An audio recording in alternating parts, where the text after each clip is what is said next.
Olá pessoal, estamos terminando o primeiro dia da ASCO-GU 2024, estamos aqui ainda no Centro de Convenções. Do meu lado está o Dr. José Augusto Rinck, que é o coordenador dos tumores urológicos no AC Camargo e professor da pós-graduação na mesma instituição. Rinck, obrigado por estar aqui para a gente bater um papo aí sobre o que a gente viu hoje no primeiro dia de câncer de próstata. Exato. Né? Eu que agradeço o convite, é um prazer para mim estar com vocês aqui falando.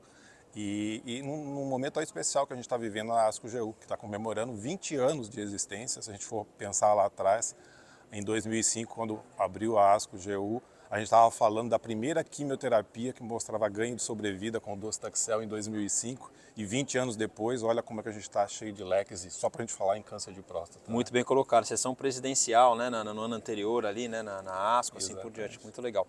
Bom, a gente começou o dia hoje já bastante animado, né, então nos últimos tempos a gente, como você bem colocou, as medicações, a gente teve a primeira apresentação do dia, que foi o estudo BRCA-2, que na verdade foi uma atualização do estudo BRCA-2, que já tinha sido apresentado na ASCO anteriormente, que é um estudo que acaba avaliando na população com câncer de próstata metastático resistente à castração, com presença de mutação BRCA1, BRCA2 ATM, é muito importante a gente colocar isso.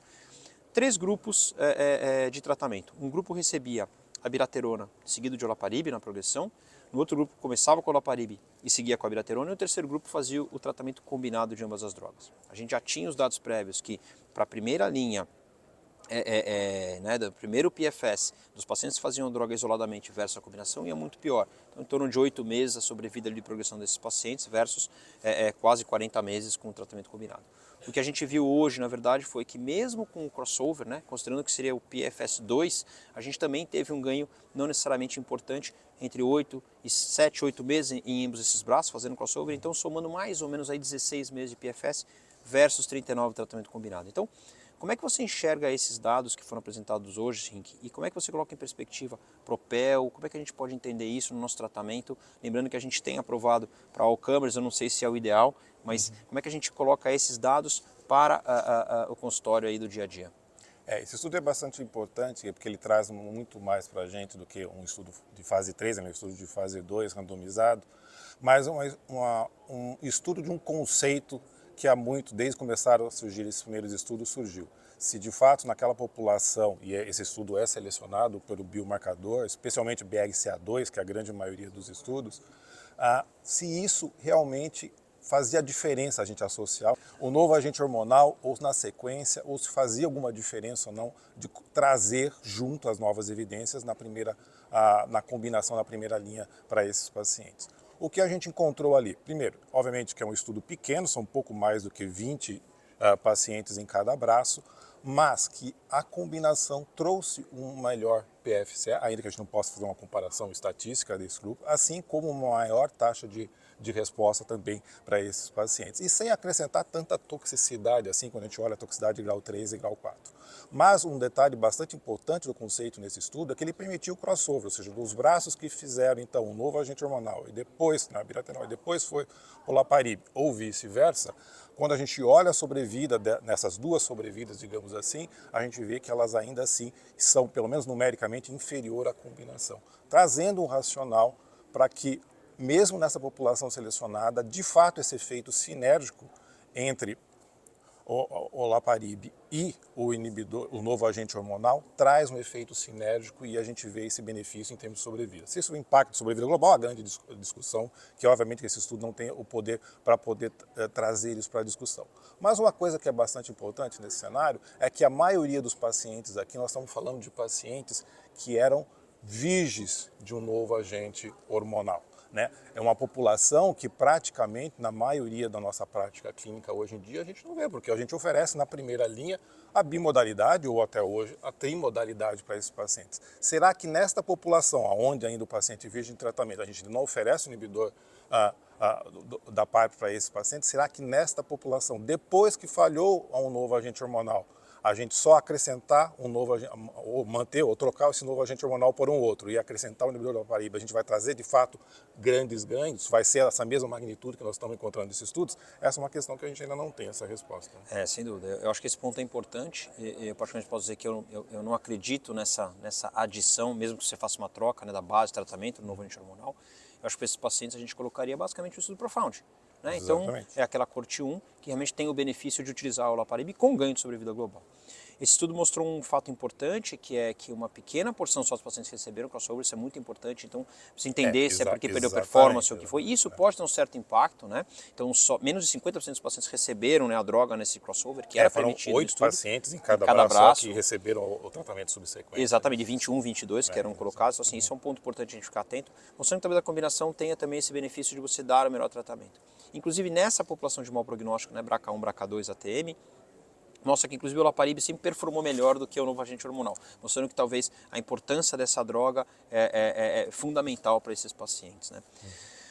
Passando um pouquinho, um outro estudo bastante interessante apresentado hoje, acho que dá pano para manga aqui, né? Foi o estudo CONTACT-02, foi um estudo que acabou avaliando também na mesma população de pacientes com câncer de próstata metastático resistente à castração. E aqui, diferente do que a gente falou sobre o BRCA-Way, os pacientes deveriam ter recebido no anti-hormonal antes, seja no cenário M0, tipo Stampede-like, seja no metastático resistente à castração, seja no resistente à castração, no sensível, eles tinham que ter recebido pelo menos uma terapia com o anti-hormonal, e eles eram randomizados para receber um novo anti-hormonal que não era utilizado antes, ou atezolizumab, cabozantinib, baseado nos dados tanto do estudo COMET com cabozantinib no passado, quanto no estudo de fase 1, fase 2, com a combinação, mostrando alguma atividade dessa combinação. Mais ainda, ela não é uma população selecionada por biomarcador, mas ela é uma população selecionada por estágio da doença. Por que quero dizer isso? Tinham que ser pacientes com doença mensurável extrapélvica. Então, por mais que a gente for colocar esse dado, sim ou não, na prática clínica, tem que ser uma população que foi estudada realmente no estudo principalmente. E o que a gente viu foi que, basicamente, o que era de esperar, os pacientes que receberam, né, os novos hormonais foram muito mal, progrediram rapidamente, em 2, 3 meses a progressão. E esse tempo foi para 6 meses, quando a gente fazia a combinação de atezo e cabo, estatisticamente significativa para um dos endpoints do estudo e ainda sem eventos relacionados à sobrevida global para essa análise. Taxa de resposta um pouquinho maior, né, mas a gente está falando de 14 versus 4%, e um controle de 78 versus 50% dos pacientes que fizeram a combinação com suas toxicidades relacionadas.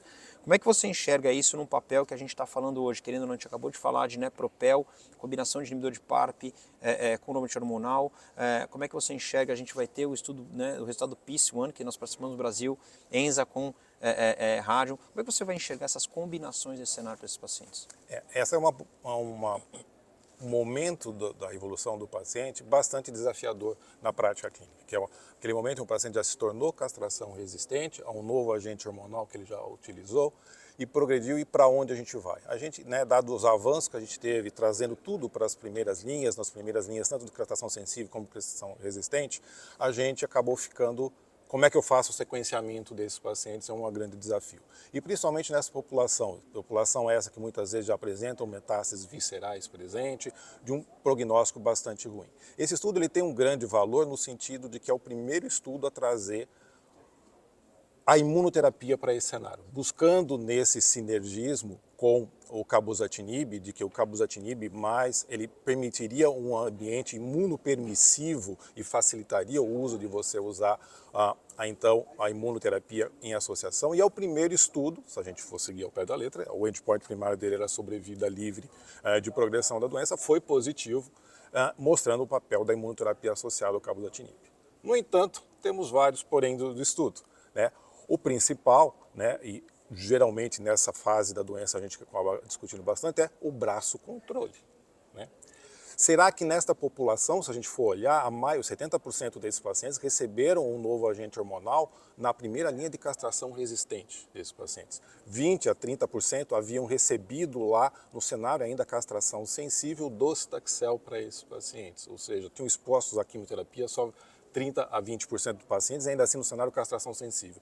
Será que nesse momento esse paciente que acabou de falhar um novo agente hormonal, eu trocar para outro novo agente hormonal, conceitualmente, a despeito da gente não ter estudos de fase 3 provando, estamos trocando praticamente 6 por meia dúzia, com taxas de respostas bastante pífias a esses pacientes. Será que nesse momento o braço controle não teria sido melhor se fosse quimioterapia ou reexposição ao docetaxel, ou mesmo cabazitaxel nesse cenário, ou até mesmo usar os marcadores de medicina nuclear, o lutécio ou o rádio nesse momento, será que esse não seria o melhor braço controle para poder fazer essa comparação? Porque nesse cenário, de fato, foi positivo. Aumentamos a sobrevida livre de progressão, trouxemos uma maior taxa de resposta a esses pacientes, mas às custas daquilo que a gente sabe do cabozantinib, ou seja, uma toxicidade que 60% dos pacientes tiveram que parar o tratamento, ou interromper, ou desistir do tratamento. Não é um tratamento fácil de ser manejado o cabozantinib para esses pacientes. E outra questão que até na discussão foi levantada, se eram pacientes elegíveis